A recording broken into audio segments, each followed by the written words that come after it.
PTI as a political party भी तो well placed नहीं है ना जीबी के अंदर इलेक्शन लड़ने के लिए। मान लेते हैं कि हम के फेडरल के अंदर जिसके पास पावर होती है जीबी उसके साथ जाके जुड़ता है या एस्टैब्लिशमेंट जुड़वाती है, जिस तरह भी इसको हमने फ्रेज करना है उसको हम साइड पे कर देते हैं। लेकिन पीटीआई के अंदर भी हम बात करें तो इन फाइटिंग हमें नजर आ रही है। वो प्री पोल रिगिंग के जो बयानात हैं वो पहले से ही शुरू हो गए हैं। असद कैसर साहब के भी वहां पहुंचे नहीं है, वो कह रहे हैं हमें जाने नहीं दिया गया तो ठीक हम है। नहीं जाएंगे। जिस तरह उनकी केपी के पार्लियामेंट्री मीटिंग के अंदर जाके को 25 के करीब हमें उनके पार्लियामेंटेरियंस है जो कि नहीं पहुंचे। अब अपोजिशन जमात का यूनिटी का होना तो बहुत ज़्यादा ज़रूरी है, लेकिन अगर उनके अंदर ही इनफाइटिंग है और उनके जो मेन लीडरान है वही नहीं शामिल हो रहे तो वो भी। अगेन आपके इस क्वेश्चन के ना 2 पार्ट्स हैं। फर्स्ट ऑफ ऑल ये मैं और आप होते कौन है ये डिसाइड करने वाले कि पीटीआई को उधर कैंपेन करनी है या नहीं करनी है? मैं और आप नहीं होते ना। हम्म, उनकी कॉन्फ्लिक्ट्स दूसरी जगह पे हम उसको ज़रा सेकंड पार्ट पे कर लेते हैं। मुझे ये बताएं हू डिसाइड कि जुनैद अकबर इधर को इजाज़त मिली है कि नहीं मिली है? हम्म। व्हाई? इधर नहीं, असद हमारा कैसर को बनता ही नहीं इजाज़त है, मिली है या नहीं मिली कोई है? भी डिसाइड और नहीं कर सकता। पाकिस्तानी है यार, वो जहाँ मर्ज़ी जाएँ, बिल्कुल वो ऐसी जहाँ बात है। मर्ज़ी जाएँ, उनको कोई कैसे रोक सकता है? हम्म, ताकत तो कुछ भी रोक ले, मगर कोई कैसे रोक सकता है? और इसकी कोई दुआएँ मिल रही होंगी मरकज़ की हुकूमत को? मैं नहीं समझता।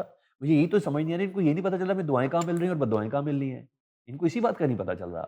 ठीक, दूसरा पीटीआई का आपने बोला कि मैं तो यही समझा था कि पीटीआई एस्टेब्लिशमेंट के खिलाफ खड़ी हो जाएगी, सिस्टम के आगे आवाज़ बुलंद करेगी, को बहुत ज़बरदस्त हार्ड टाइम देना चाह रही है, तो बेचारे आपस में एक-दूसरे को हार्ड टाइम देना शुरू हो गए। और हम्म। मेरा ख़्याल है, ये भी बहुत बड़ी कामयाबी है सिस्टम की। ये सबसे बड़ी कामयाबी है सिस्टम की। पीटीआई के अंदर पीटीआई दरार के अंदर पैदा किया है। ऐसी डिवीज़न, ऐसे कमाल सिस्टम की तरीके कामयाबी है, इमरान खान की एब्सेंस का फैक्टर है एक।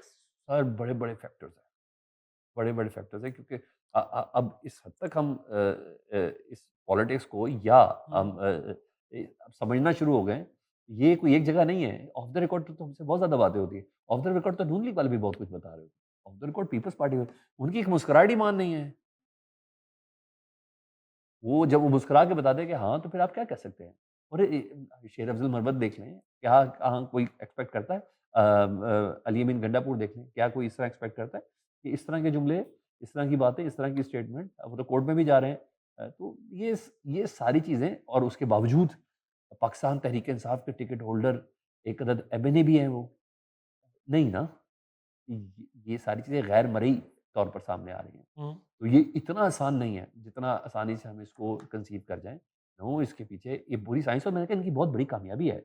हम्म, अगर इसको कामयाबी तस्वुर किया जाता है ना पाकिस्तान के जमहूरी सेटअप में, हम्म, कि किसी पार्टी को ब्रेक करना है, तोड़ के रखना है, हम्म, तक़सीम करके रखना है, उसकी जो पब्लिक पावर है, उसकी रियलाइज़ेशन पब्लिक तक नहीं पहुँचने देनी, पब्लिक तक नहीं पहुँचने देनी।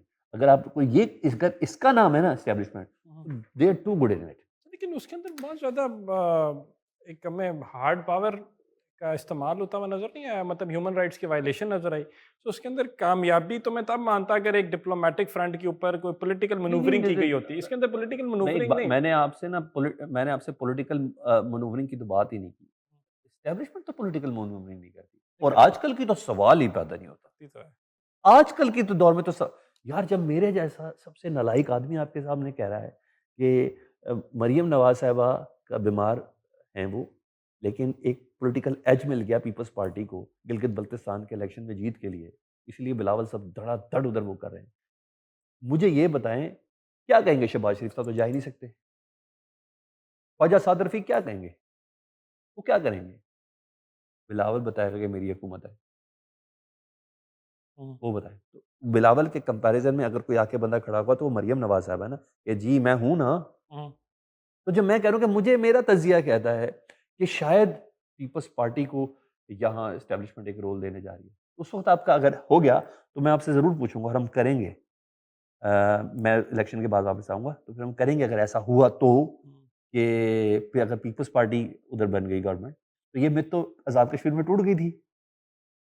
कि मरकज़ और आज़ाद कश्मीर में वो सेम हुकूमत होगी, मरकज़ और गिलगित-बल्तिस्तान में ही होगी। तो जो चीज़ आप कह रहे हो कि वो है तो फिर अगर पीपल्स पार्टी तो आज़ाद कश्मीर में कैसे जबकि मरकज़ में तो उनकी हुकूमत ही नहीं है। तो ये सेटलमेंट्स हैं, लेकिन एक चेस गेम है। मैं इस चेस गेम और सेटलमेंट के अंदर ना मेरी सुई अटकी है जाके मरियम नवाज की सर्जरी के ऊपर।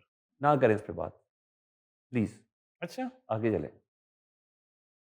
क्योंकि मेक सेंस इस करना पे टू इस प्लस टू अगर आप इस करने की कोशिश करें। इस पे हम ना ही बात करें तो ज़्यादा मुनासिब है। मेरा मेरा मैं ये कह रहा हूँ कि मरियम नवाज साहबा की सर्जरी, अल्लाह उनको सेहतयाब करे, हम्म, वो गिलगित बल्तिस्तान के इलेक्शन में पीपल्स पार्टी को एज दे सकती है।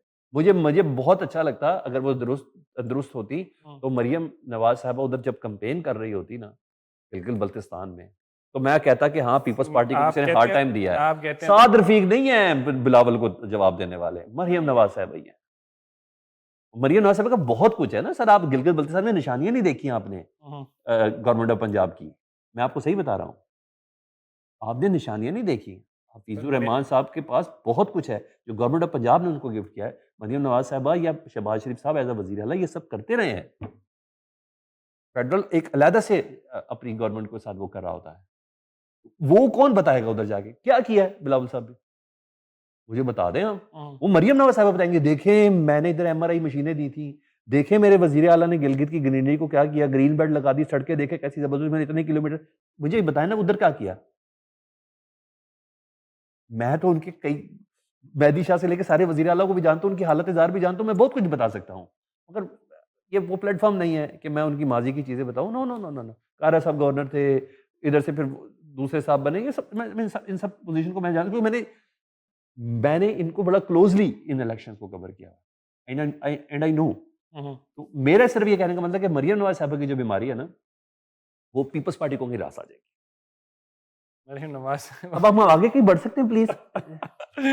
बिल्कुल हम आगे बढ़ सकते हैं, बस टाइमिंग जो है वो थोड़ी सी मुझे ऑड लगी है, उसके अलावा तो और कोई मसला नहीं जाके। अगर कोई आम सर्जरी वगैरह होती ना, हम्म, तो वो ये कहा जा सकता था कि पोस्टपोन हो जाती है ना, जस्ट सपोज मेरा कोई एसीएल ब्रेक हो गया या कुछ हो, भाई चलो अभी ये फंक्शन गुजार दूं मैं, या ये मामला गुजार दूं, 1 महीने बाद कर दूं, टाइमिंग मैटर।